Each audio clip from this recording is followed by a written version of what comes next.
4 PM news network में दोस्तों आपका स्वागत है। मैं हूं आपके साथ राशिद जहीर। अमित शाह मध्य प्रदेश पहुंचे थे इलेक्शंस के दौरान और बोला कि जिन लोगों की भी परफॉर्मेंस अच्छी नहीं होगी, चुनाव के बाद उनकी समीक्षा होगी, उनका मंत्रालय पद इधर से उधर हो जाएगा। ऐसी मेहनत कई साहब लोगों ने मध्य प्रदेश की 29 सीटें जिता दी। 28 तो पहले जीत गए थे, एक और जीत गए। हालांकि कमलनाथ खुद भी अंदर से कितने बड़े भाजपाई हैं वो तो आप जानते ही हैं, लोगों का आरोप है। बहरहाल मैं आपको बताने ये आया हूँ कि मोदी जी को जब भी नज़र आया कि प्रदेश के अंदर ये मुखिया जो बैठा है ऊपर नीचे ज़रा सा अगर हो सकता है तो हटा दिया है, कोई भी उसके अंदर लर्जा नहीं रहा। मुख्यमंत्री गुजरात के नाम मालूम है क्या है? कुछ लोगों को पता होगा। उससे पहले कौन थे भूल गए, उससे पहले कौन थे वो भी भूल गए। अरे रूपानी साहब थे, फिलहाल पटेल साहब हैं, जो भी हैं। मालूम है आपको कर्नाटक के चीफ मिनिस्टर बदल दिए, हरियाणा का चीफ मिनिस्टर बदल दिया, उत्तराखंड का 3 बार बदल दिया, मध्य प्रदेश का बदल दिया, राजस्थान का बदल दिया।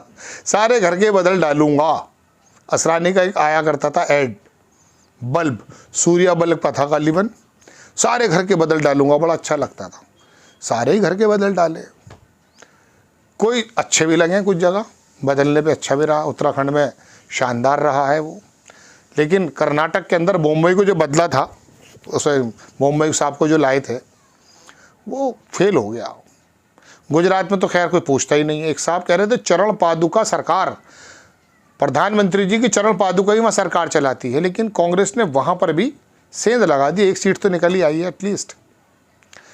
तो बड़ा झटका है ये, बहुत बड़ा झटका मानकर चलिए आप। गुजरात के अंदर एक सीट हार जाना, तो बात यह है योगी आदित्यनाथ को हटाने की बात चलती है। ये तमाम तो पहले तो बदल ही जा चुके हैं। जिस शिवराज के विहार पर मध्य प्रदेश में सरकार आई, महिलाओं ने जज्बाती होकर के वोट दे दिया, सबके आंकड़े फेल हो गए, हमारे भी फेल हुए, उन्हीं को हटा दिया। वसुंधरा राजे की पैठ को सब खत्म कर दिया। ठाकुर परिवार से हैं, गुजर उनका समधियाना है, जाट में वो भी, मतलब तुम जाट गुजर और ठाकुर ये तीनों का कॉम्बिनेशन हटा दिया, अपनी सीट तक ही रह गई, तो कोई प्रॉब्लम नहीं हुई है। अच्छा, इसमें कोई दो राय नहीं है, रिशफल कर भी देना चाहिए, क्योंकि जो मौजूदा और ताज़ी जो मुखालफत होती है वो मौजूदा शासन से होती है। उसको हटा दो, चेहरे बदल दो, नहीं अब काम हो जाएगा, लोग सोचने लगते हैं। लेकिन ये सारे क्राइटेरिया सिर्फ मुख्यमंत्री पद तक के लिए हैं। आपसे ईश्वर के दूत होने के नाते कोई गलती नहीं होती मोदी जी। बनारस में आप हारते हारते जीत गए, बच गए आप, आपसे सवाल नहीं किया जाए। आपकी जीत का मार्जिन 114 लोगों, भारतीय जनता पार्टी के 240 में से 114 लोगों ने इतने मार्जिन से जीते हैं। इसका मतलब कोई बड़ा काम नहीं किया आपने। अजय राय धमकी भी दे रहे हैं कि अब के आ जाओ, हरा कर भेज दूंगा, वरना राजनीति छोड़ दूंगा। खैर वो तो गर्व की बात है, भविष्य के गर्व की बात है, लेकिन आपकी कोई अकाउंटेबिलिटी तय नहीं है साहब। चलिए, बनारस में आप गए, आपकी जिम्मेदारी उस क्षेत्र की, 15 सीटों में से 9 सीटें हार गए आप। यह आपके ऊपर इल्ज़ाम आयद होना चाहिए? नहीं, रजत शर्मा की अदालत की तरह कोई नहीं करेगा।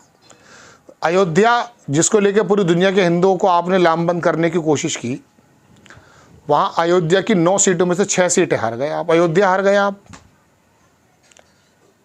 तो आप बताइए, आपकी जिम्मेदारी तय होनी चाहिए। गुजरात में आपकी सीट हार गए। कौन कौन से आपके काम बताऊं मैं?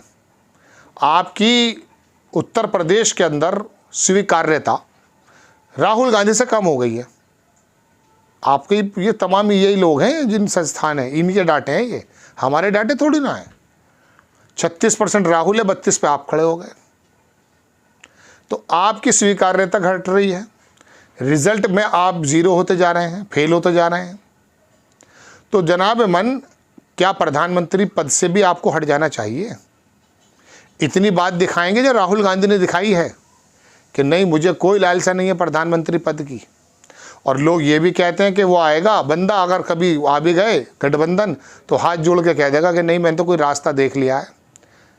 यात्रा का, मैं तो लोगों की सेवा किसी और तरह से करूँगा। आप सीट से चिपक कर ही रहेंगे।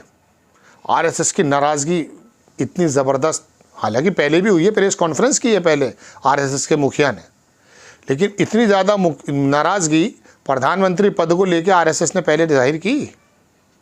आरएसएस आपसे नाराज़, भारतीय जनता पार्टी में आपका गिराव कम हो गया है, आप बनारस की सीट हारते हारते जीत गए, आसपास की सीटें हार गए, अयोध्या की सीटें हार गए, आसपास की अयोध्या सहित आप गुजरात में एक सीट हार जाते हैं। मुख्यमंत्री तो आप फ़ौरन बदल देते हैं, जोड़ तोड़ भी कर देते हैं महाराष्ट्र के अंदर।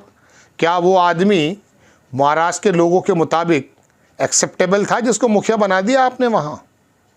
सिर्फ आपको शिवसेना बाला साहब ठाकरे की विरासत को बर्बाद और ख़त्म करना है।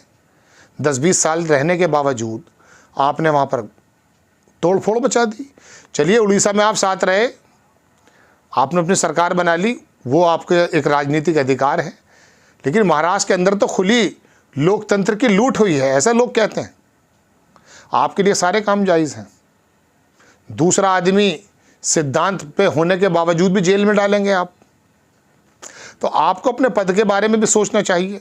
लोगों का ऐसा कहना है, राजनीतिक लोगों का ऐसा कहना है, पत्रकार और एनजीओज़ का ऐसा कहना है, बुद्धिजीवियों का ऐसा कहना है कि मुख्यमंत्री बदलते बदलते कभी अपने बारे में भी तो गौर करो महामहिम। आप खुद भी तो सोचो कि आप आपकी एक्सेप्टेंस आपकी कम होती जा रही है, लेकिन आप नहीं सोचेंगे। आपको मालूम है कि आपको क्या क्या करना है। वो तो इस देश की जनता को सलाम करना चाहिए कि आपकी सरकार को लंगड़ी कर दिया, वरना आपके नेता तो पता नहीं क्या क्या कहने लगे थे। आपने भी बड़े लंबे लंबे प्लान बताने लगे थे। ऐसा लगने लगा था कि पुतिन का चीन का राज ना होने जैसा राज ना होने जा रहा हो भारत में। तो यहाँ का कमज़ोर, यहाँ का दलित, यहाँ का अल्पसंख्यक, यहाँ का पिछड़ा, यहाँ का इंसाफ पसंद व्यक्ति, वो आपको सरकार देने में थोड़ी सी कंजूसी बरत गया। कुछ जगह लोकल प्रशासन का काम हुआ, आप जानते ही हैं। तो ये तमाम रिशफल आप कर रहे हैं मुख्यमंत्री लेवल पर, अरे अधिकारी लेवल पर भी करते हैं आप। तो ये बात दिगर है, कुछ जगहों पे आप रिटेन भी करते हैं, लंबे समय तक रखते हैं कि इसने कई चुनाव जिताए, इसे रखो। लेकिन आप प्रधानमंत्री पद पर क्या अपने से बेहतर व्यक्ति भारतीय जनता पार्टी के अंदर नहीं देखते? लोकसभा स्पीकर तो आप देंगे नहीं, ये तो मुझे भी मालूम है, मैंने पहले कह दिया था, भले कितना शोर मचाते रहूँ। लेकिन कम से कम गडकरी हैं, शिवराज चौहान हैं, बड़े शानदार शानदार नेता भारतीय जनता पार्टी में रहे, ऐसी कोई बात थोड़ी ना है। आपको नज़र नहीं आते, और जो नज़र आते हैं उस तरफ जाते हुए आप उनके पर उतर देते हैं, ऐसा आरोप लगता है।